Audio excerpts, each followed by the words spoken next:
Skin care products use ചെയ്താൽ cancer വരുമോ?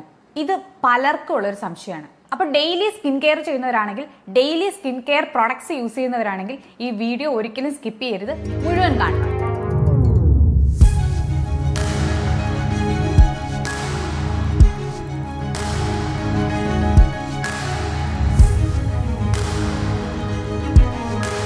Welcome back to Veena's ഇന്നത്തെ. ഞാൻ വീണ, പ്രൊഫഷണൽ വൈസ് ഞാനൊരു certified image consultant and personal stylist ആണ്. അപ്പോൾ എന്തെങ്കിലും തരത്തിലുള്ള ഇമേജ് മേക്കേഴ്സോ അല്ലെങ്കിൽ സ്റ്റൈലിംഗ് സർവീസസോ ആവശ്യമുണ്ടെങ്കിൽ എന്നെ റീച്ച് ഔട്ട് ചെയ്യാൻ മടിക്കേണ്ട. ഞാൻ എൻ്റെ ഇൻസ്റ്റ ഐഡിയും അതോടൊപ്പം തന്നെ എൻ്റെ മെയിൽ ഐഡിയും ഡിസ്ക്രിപ്ഷൻ ബോക്സിൽ കൊടുക്കുന്നുണ്ടാവും. അപ്പോൾ വേണ്ടവർക്ക് ചെക്ക് ചെയ്ത് നോക്കാവുന്നതാണ്. അപ്പോൾ നമ്മൾ ഇന്നത്തെ വീഡിയോനെ ആക്ച്വലി ഒരു 4 സെക്ഷനാക്കി തിരിച്ചിട്ടുണ്ട്. ഒന്നാമത്തെ കാര്യം, നമ്മൾ നോർമലി പുറത്തൊക്കെ ഇറങ്ങി നമ്മളുടെ ഡേ ടു ഡേ ലൈഫിൽ നടക്കുമ്പോൾ എന്തൊക്കെ എൻവയോൺമെന്റൽ സറൗണ്ടിങ്സും കണ്ടീഷൻസും കാരണം എത്രത്തോളം നമുക്ക് ക്യാൻസർ വരാനുള്ള റിസ്ക് ഉണ്ടെന്ന് നോക്കാം. അതിൽ നമുക്ക് പ്രധാനമായിട്ടും പറയാനുള്ളത് ഒന്ന് എയർ പൊല്യൂഷനെ പറ്റിയാണ്.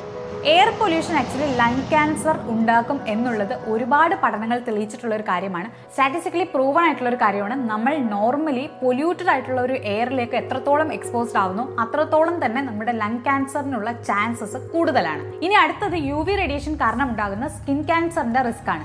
അതായത് ഞാൻ മുമ്പ് പല തവണയായിട്ട് പല വീഡിയോസിൽ പറഞ്ഞിട്ടുള്ള ഒരു കാര്യമാണ്, ഇപ്പോഴത്തെ സൺറൈസ് എന്ന് പറയുന്നത് അത്രയും ഹാർംഫുൾ ആയിട്ടുള്ള, അത്രയും ഹാർഷ് ആയിട്ടുള്ള റേഡിയേഷൻ ആണ് ഉൽപ്പാദിപ്പിക്കുന്നത്. അപ്പം നമ്മൾ വെയിലത്തിറങ്ങുന്നതും സണ്ണിന് അങ്ങനെ എക്സ്പോസ്ഡ് ആവുന്നതും ഒക്കെ വളരെ റിസ്കി ആയിട്ടുള്ള ഒരു കാര്യമാണ്.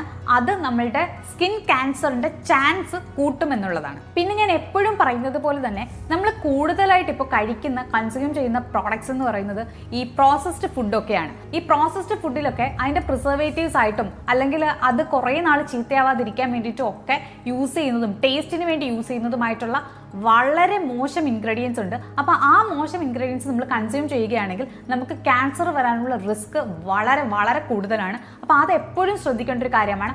ഓൾസോ നമ്മൾ ഈ പറഞ്ഞതുപോലെ ഡയറ്റിലാണെങ്കിലും നമ്മൾ യൂസ് ചെയ്യുന്ന ഈ പറഞ്ഞ പോലെ പച്ചക്കറികളാണെങ്കിലും ഫ്രൂട്ട്സ് ആണെങ്കിലും അതൊക്കെ ആണെങ്കിലും തന്നെ കൂടുതലായിട്ട് ഈ കെമിക്കൽസിനൊക്കെ എക്സ്പോസ്ഡ് ആവാത്തതാണെന്ന് നമ്മൾ ഉറപ്പുവരുത്തണം. ഉറപ്പുവരുത്തിയില്ലെങ്കിൽ അപ്പോഴും ക്യാൻസറിനുള്ള റിസ്ക് വളരെ കൂടുതലാണ്. And then smoking and alcohol, അത് ഈ പറയുന്ന പോലെ എത്രത്തോളം റിസ്കി ആയിട്ടുള്ള ഒരു കാര്യമാണെന്നും എത്രത്തോളം അൺഹെൽത്തി ആയിട്ടുള്ള ഒരു കാര്യമാണെന്നും ഞാൻ പറയാതെ തന്നെ എല്ലാവർക്കും അറിയാം. അപ്പോൾ അതുകൊണ്ട് തന്നെ ഞാനതിനെക്കുറിച്ച് കൂടുതലായിട്ട് വലിച്ചു നീട്ടുന്നില്ല. ഇനി ഈ വീഡിയോയുടെ രണ്ടാമത്തെ സെക്ഷനിലേക്ക് നമുക്ക് കിടക്കാം. ക്യാൻസർ റിസ്ക് ഉണ്ടാക്കുന്നതായിട്ട് നമ്മൾ ഇതുവരെ വിശ്വസിച്ച് പോരുന്ന സ്കിൻ കെയർ പ്രൊഡക്ട്സിൽ യൂസ് ചെയ്യുന്ന ഇൻഗ്രീഡിയൻസ് എന്തൊക്കെയാണെന്ന് പറഞ്ഞാൽ, ഒന്ന് പാരബിൻസ്, ഒന്ന് ഫോർമാൽഡിഹൈഡ്, പിന്നെ talcum powder, benzene and fragrance.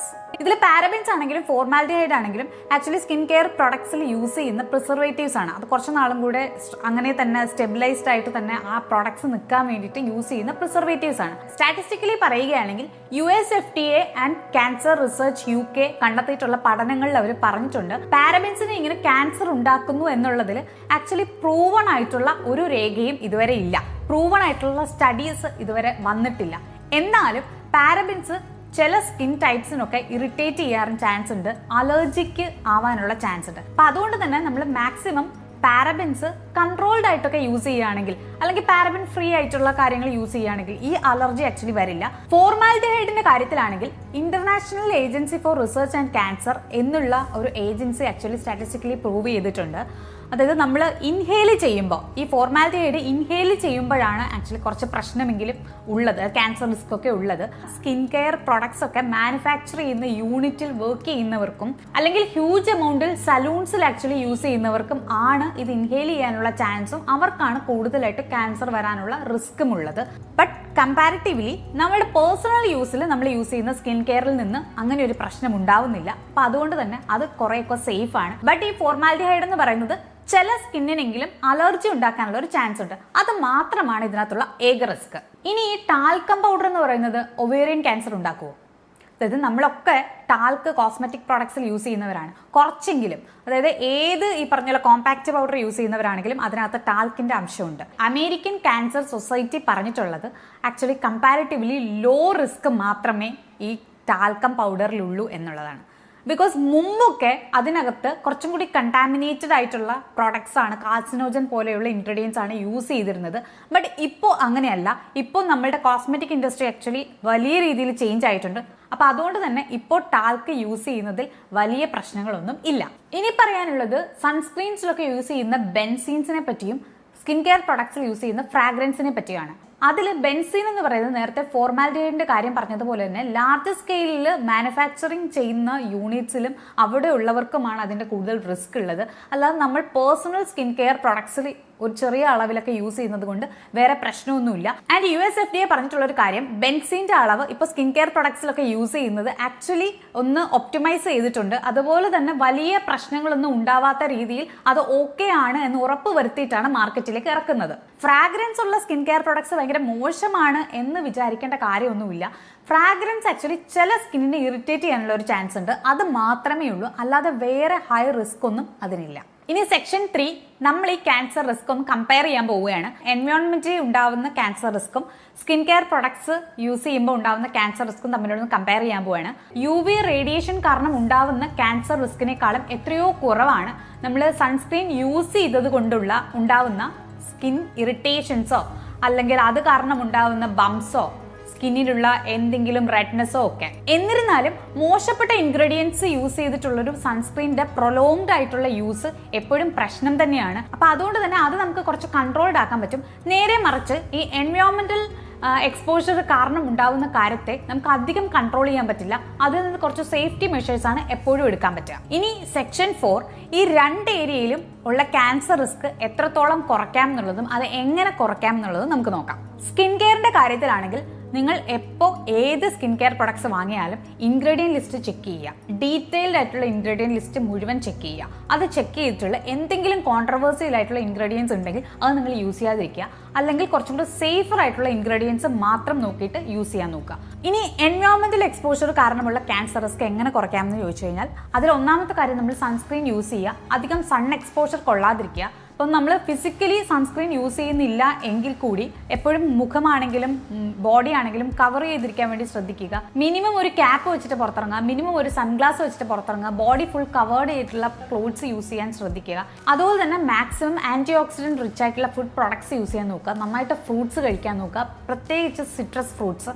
ഞാൻ മുമ്പ് പറഞ്ഞിട്ടുണ്ട് പലപ്പോഴും വൈറ്റമിൻ സി ഇൻടേക്ക് കറക്റ്റ് ആണെന്നും റെഗുലർ സപ്ലൈ ഉണ്ടെന്നും എപ്പോഴും ഉറപ്പുവരുത്തണം. ആൻഡ് ഓൾസോ സ്മോക്കിങ്ങും ആൽക്കഹോളും ഹാബിറ്റ് ആക്കിയിട്ടുള്ളവർ അതിൽ നിന്ന് ഒരു ബ്രേക്ക് എടുക്കുകയോ തൽക്കാലം അത് സ്റ്റോപ്പ് ചെയ്യുകയോ ചെയ്യാവുന്നതാണ്. അപ്പം നിങ്ങൾ മനസ്സിലാക്കേണ്ട ഒരു കാര്യം എന്താണെന്ന് വെച്ച് കഴിഞ്ഞാൽ എന്ത് കാര്യമാണെങ്കിലും കുറച്ച് അമിതമായാൽ അതൊരു രോഗത്തിന് കാരണമാക്കും. ഫോർ എക്സാമ്പിൾ നമ്മൾ നന്നായിട്ട് ചോറ് കഴിക്കുന്നവരാണെങ്കിൽ അത് കൂടുതലായി കഴിക്കുകയാണെങ്കിൽ അത് നമ്മളുടെ ബോഡിക്ക് അത്ര നല്ലതല്ല.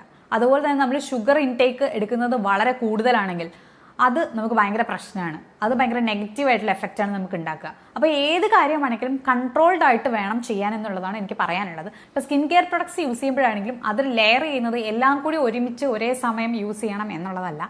അത് കമ്പാരിറ്റീവ്ലി ഈ പറഞ്ഞ പോലെ എല്ലാം കൺട്രോൾഡ് ആയിട്ട് വേണം യൂസ് ചെയ്യാൻ. അതും ഒരുപാട് യൂസ് ചെയ്ത് കഴിഞ്ഞാൽ ഒരുപാട് റിസൾട്ട് കിട്ടും എന്നുള്ള തെറ്റിദ്ധാരണകൾ നിങ്ങൾ ഉപയോഗിക്കാൻ നിൽക്കരുത്. അതിൻ്റെ ഈ പറഞ്ഞതുപോലെ യൂസേജ് കറക്റ്റായിട്ടും എങ്ങനെ ലെയർ ചെയ്യണമെന്നും എങ്ങനെയൊക്കെ ചെയ്യണമെന്നും എന്തൊക്കെ ശ്രദ്ധിക്കണമെന്നും കറക്റ്റായിട്ട് ഗൈഡ് ലൈൻസ് ഫോളോ ചെയ്തിട്ട് വേണം അത് ചെയ്യാൻ. കുറേ നേരമായിട്ടൊരു കോള് വരുന്നുണ്ടല്ലോ. ആരാ നോക്ക്. കുറേ നേരം തന്നെ ഫോൺ ചെയ്തേ. ഹലോ അച്ഛാ.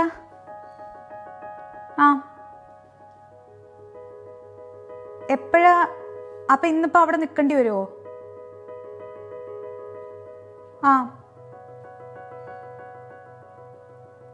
ബ്ലഡ് ടെസ്റ്റിൻ്റെ റിസൾട്ട് എപ്പോഴാണ് വരിക?